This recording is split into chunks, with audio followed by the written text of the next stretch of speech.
Hello everyone, Jimmy the Scottish Geek guy here. Let's talk Barbie. I'm just messing. Let's talk Oppenheimer. We've got one hope. Christopher Nolan's latest movie stars Cillian Murphy as the titular J. Robert Oppenheimer. Or is it Robert J. Oppenheimer? I think it's J. Robert Oppenheimer. Anyway, Oppenheimer, the titular character, the so-called father of the atomic bomb.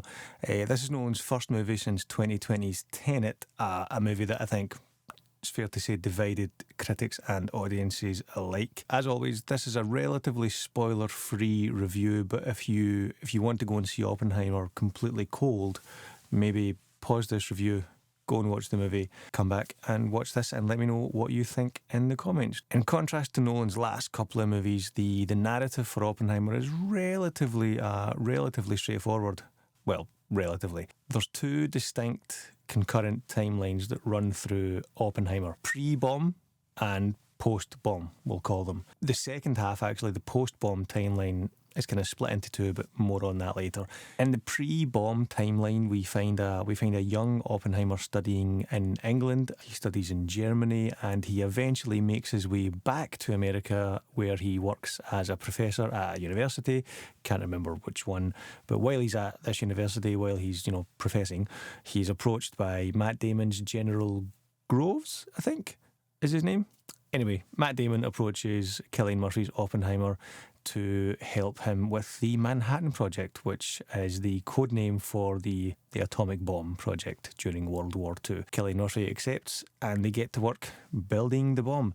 As they say in the trailer, they build a town, they build it fast, they recruit a bunch of scientists and get to work. But this work is not without some issues. Chief among them is Oppenheimer's ties to communist parties and to communist party sympathisers, girlfriends, friends, brothers, sisters-in-law, things like that. Won't go into too much detail on that, but that's part of the central conflict. In the post-bomb timeline, there's an older and arguably more troubled Oppenheimer, more troubled for different but relatively obvious reasons, and he's justifying his life, as one character puts it, in a kind of kangaroo court that's masquerading as like a straightforward bureaucratic hearing to do with some security clearance. His loyalties to the USA are questioned, his communist ties are brought back up, his infidelities are brought up. They're all laid bare in this trial that's not a trial, but it is a trial.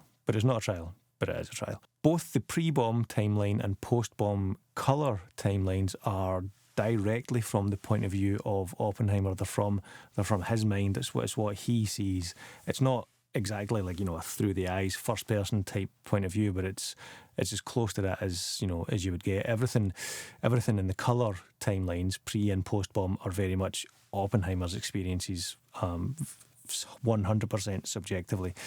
The only scenes that aren't from Oppenheimer's point of view are the black and white scenes. These are actually from the point of view of Robert Downey Jr.'s character, who's like a political senator type person, I think. Strauss is his name. He himself is kind of undergoing a little bit of a trial that's not a trial, and a kind of Senate hearing confirmation thing. I think that's the right terminology. I'm not clued up on American politics, so let me know in the comments how much I've messed that one up. During Strauss's trial that's not a trial, he's relaying the events of his interactions with Oppenheimer to a younger kind of aide or assistant played by Alden Ehrenreich.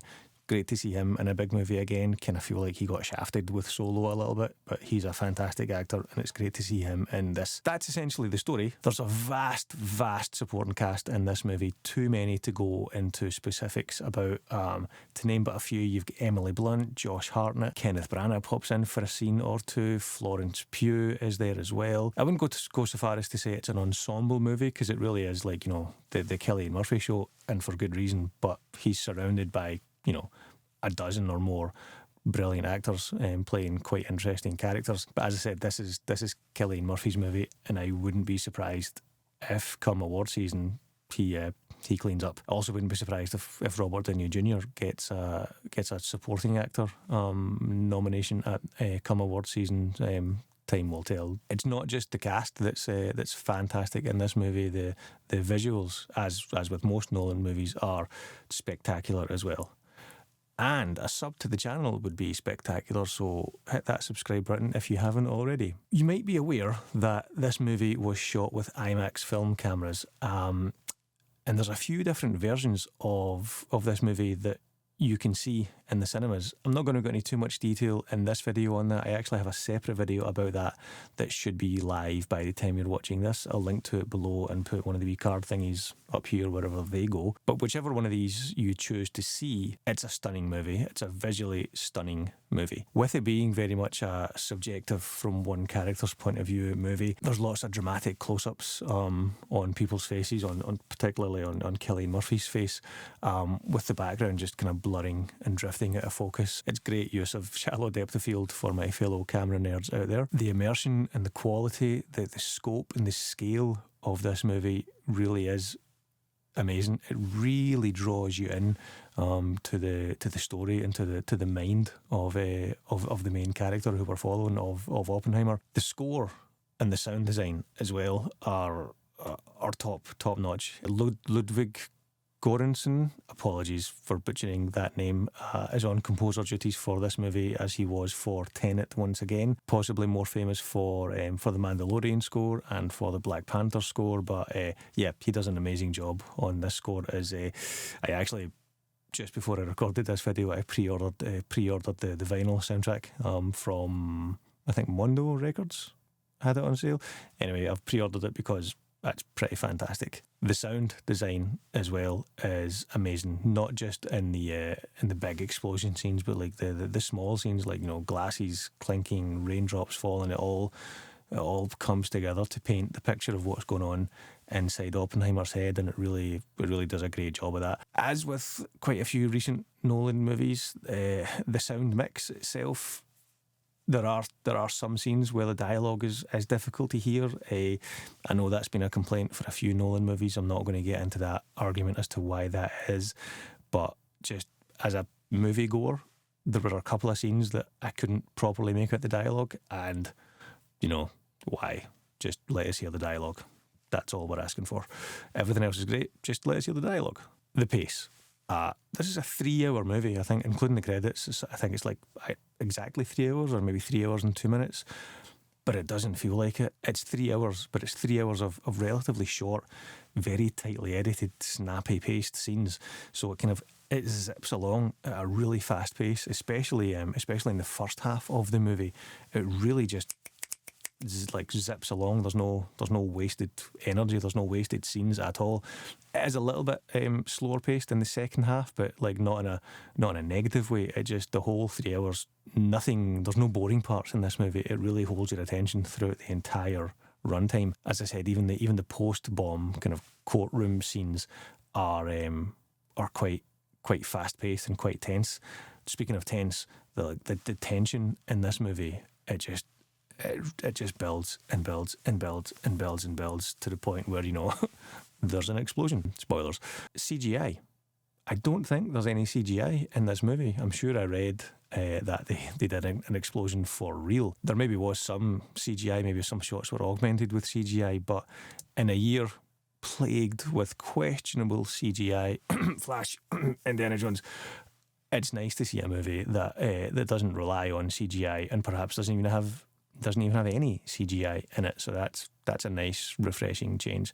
It's also nice to see a movie that's I don't want to say it's made for adults, because that just makes me sound like an old man.